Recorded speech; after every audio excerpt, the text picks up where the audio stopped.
The three-day tussle over the legality of sections of the National Identification System NIDS bill ended on Wednesday. The judges have reserved their judgment and will return with a judgment within 180 days. Dwayne Anderson attended Wednesday's third and final day and has this report.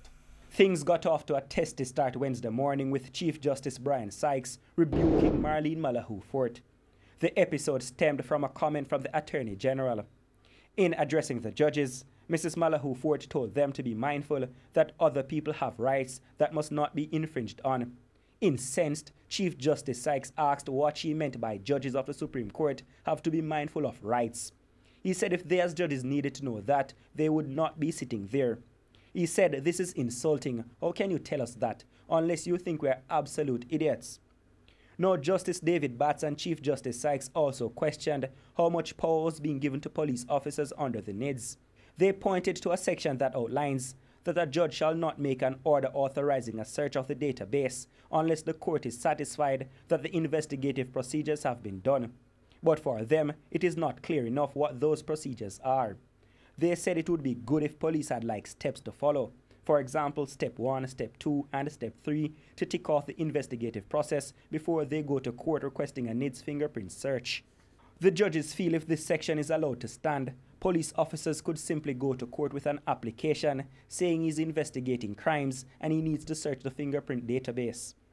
Justice Sykes opined that the next thing you know, the police will go to tell his friends, and before you know it, the database is being searched 24 hours by police officers claiming to be investigating crimes. Yesterday, the Attorney General explained that only a police superintendent or higher could make a request via NIDS for fingerprints, and added that the database will be secured. The Attorney General on Wednesday further sought to explain the safeguards. She outlined that within weeks, the police would have to destroy all the fingerprint or other biometric data results they pulled up on citizens. But again, the judges wanted to know who would check and ensure the data are destroyed.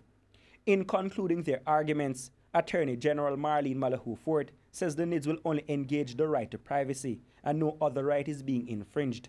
She also pointed to a case from India as she sought to buffer her arguments.